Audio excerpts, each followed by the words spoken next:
Investor को क्या rights हैं? पहला राइट, जब आप इन्वेस्ट करते हैं आपने सोचा होगा कि उधर लिखा भी होगा कि ओके ये लार्ज कैप फंड है, मिस्टर विनोद तंत्री इसका फंड मैनेजर है, मिस्टर सो एंड सो इतने साल से काम कर रहा है, इसका objective of this fund is to create growth over a period of years by investing in equity and equity related instruments बोल के लिखा है, सब है। लेकिन समझ लीजिए 5 साल बाद समझ लीजिए कि विनोद तंत्री के बदले में कोई और आके बैठ गया फंड मैनेजर, तो वो हो जाता है फंडामेंटल एट्रीब्यूट चेंज। समझ लीजिए ग्रोथ ऑप्शन, ग्रोथ ये था ऑब्जेक्टिव था, लेकिन अभी सडनली आपने बना दिया है ग्रोथ प्लस इनकम जनरेशन, तो उसको फंडामेंटल एट्रीब्यूट, मूलाधार जो विषय है उसको आपने चेंज कर दिया है। फंड का फंड मैनेजर चेंज हो गया, उसका ऑब्जेक्टिव चेंज हो गया, इन्वेस्टमेंट स्टाइल चेंज हो गया, ऑप्शंस चेंज हो गए, ये सब चेंज होने को बोलते हैं fundamental change in the fund. Okay, so fundamental change उसको बोलते हैं। अगर ऐसा कुछ फंडामेंटल चेंज होता है तो mutual fund to send a return communication to all the holders of unit holders, सभी कस्टमर को उसको कुछ ना कुछ उसके बारे में क्यों क्या चेंज हुआ है और उसका इंपैक्ट क्या होगा भेजना है, और उसके साथ option to exit without exit load, option to exit option दिया जाएगा।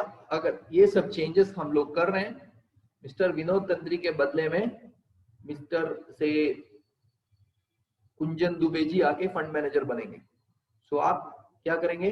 सो आपको ऑप्शन दिया जाएगा कि ठीक है, अगर आपको एग्जिट करना है तो एग्जिट कीजिए, हम लोग आपके ऊपर कुछ चार्जेस नहीं करेंगे, एग्जिट लोड चार्ज नहीं करेंगे। अब ये एग्जिट लोड क्या है?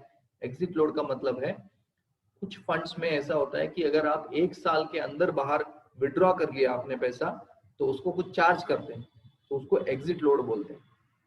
तो वो आपको जीरो रहेगा, वो चार्ज नहीं करेंगे, आपको एग्जिट होने का ऑप्शन मिल जाएगा, वो देना है अगर in case of fundamental attribute change. इसके ऊपर क्वेश्चन आ सकते हैं। टर्मिनेशन और winding up of unit holder, termination और winding up of unit holders, अगर और एक रीजन हो सकता है वो फंड क्लोज करने के लिए कि अगर 75% कस्टमर लोग इकट्ठा आके बोले कि हमें इस फंड को क्लोज करना है, तो भी ये फंड क्लोज हो सकता है। ओके, वो होगा नहीं क्योंकि 75% कस्टमर इकट्ठा किधर आएंगे इन case of fundamental attribute change हो रहा है। तो टर्मिनेशन और वाइंडिंग अप ऑफ ट्रस्टीज हो रहा है तो वो फंडामेंटल चेंज है, ट्रस्टी चेंज हो रहे हैं, वाइंडिंग अप हो रहा है, सी का कॉन्सेंट ऑफ यूनिट होल्डर्स, तभी उनको unit holder mutual fund investor से परमिशन पूछना पड़ेगा। Change in the sponsor of AMC, sponsor change हो गया, मैंने जैसे बोला था कि एचडीएफसी और Zurich, Lotus India, Religare to invest को, ये सब हुआ था, सो तभी उनको कॉन्सेंट परमिशन पूछना है कस्टमर से। ऑप्शन टू रिडीम और एग्जिट जाना पड़ेगा। स्ट्रक्चरल प्रोटेक्शन, आपको मैंने बता दिया था स्ट्रक्चरल प्रोटेक्शन का मतलब क्या है कि 2/3 of the trustee members are independent, वो सब।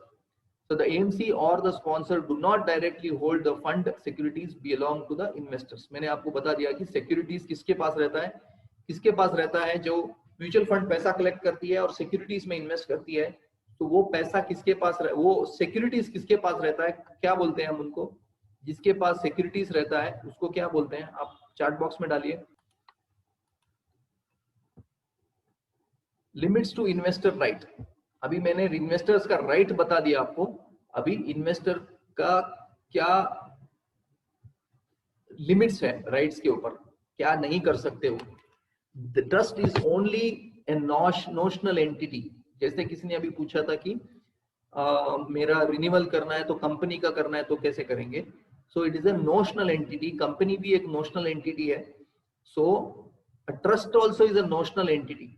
वो एक इमेजिनेशन है, ट्रस्ट बोल के ऐसा कुछ दिखता नहीं है आपको, ट्रस्ट का बिल्डिंग दिख रहा होगा, ट्रस्टीज दिख रहे होंगे, लेकिन ट्रस्ट बोल के कुछ नहीं है. So it is a notional imaginary entity.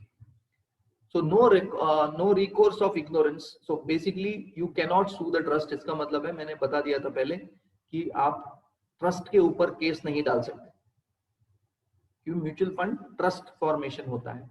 No recourse of ignorance, मैंने ये भी बता दिया था लास्ट स्लाइड में, लास्ट कल की क्लास में, कि आप ये नहीं बोल सकते कि मुझे पता नहीं था, मुझे रिस्क का पता नहीं था, ये सब नहीं बोल सकते as an investor. Prospective investor had no rights. Prospective investor का मतलब आगे फ्यूचर में इन्वेस्ट करेगा, उसका कुछ राइट्स नहीं होता. म्यूचुअल फंड ऑब्वियसली नहीं होता, लेकिन एक मार्क में आया है इसके लिए मैंने दिया है. Prospective investor has a right in mutual fund trust बोल के आया, तो answer is no, false. Limit to redressal, neither shareholder nor a depositor. As an investor जो है वो शेयर होल्डर नहीं है, वो नाइदर इन्वेस्टर है. इन्वेस्टर का मतलब है जब आप शेयर लेते हैं तब आप ओनर बन जाते हैं, लेकिन जब आप म्यूचुअल फंड यूनिट्स लेते हैं तभी आप ओनर नहीं बनते. That's what he is telling. Shareholders are nor depositor. आप डिपोजिटर भी नहीं है कि आप पूछें कि मुझे गारंटीड रिटर्न चाहिए. Investor cannot be protected, investments cannot be protected. Investments आपने ये नहीं बोलते मुझे एश्योर्ड रिटर्न दीजिए, ये सब नहीं है. Redressal of complaint is not obligatory.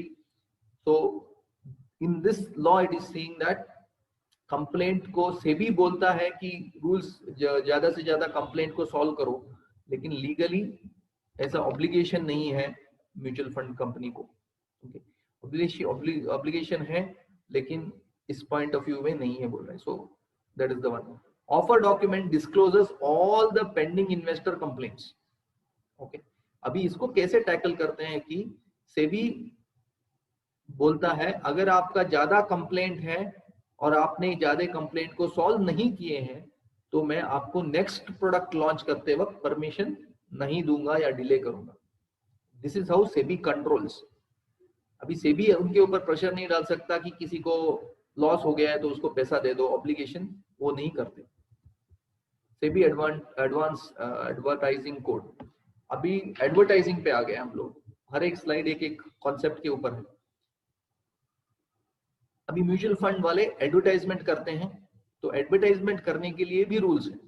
Okay, advertisement shall be accurate, true, fair, clear, complete,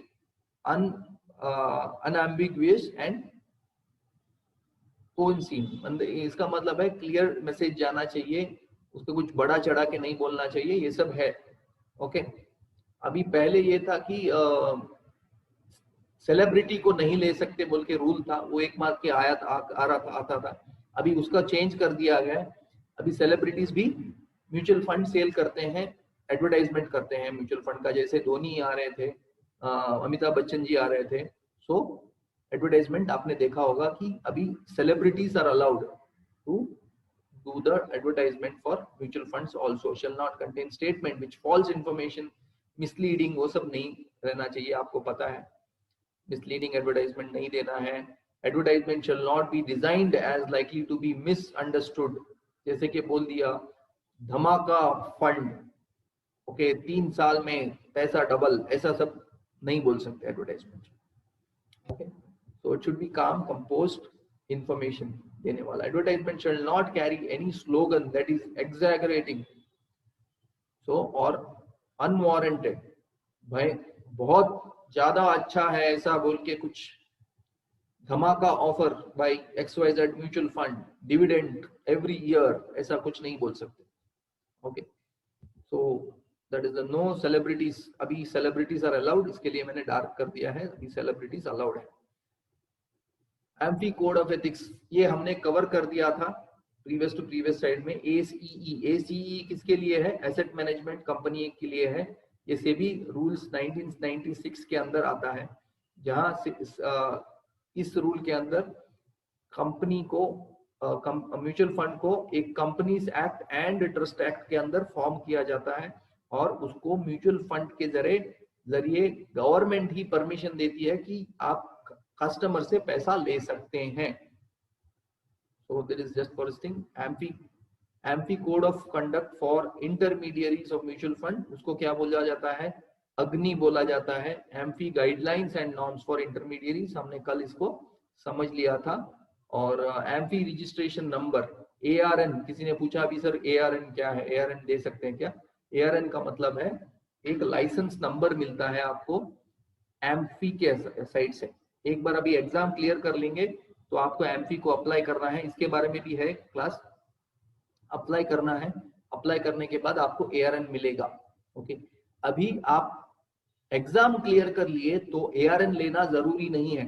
for example मैं एग्जाम क्लियर कर लिया हूं और मैं हर 3 साल में एक बार एग्जाम ही लिखता हूँ।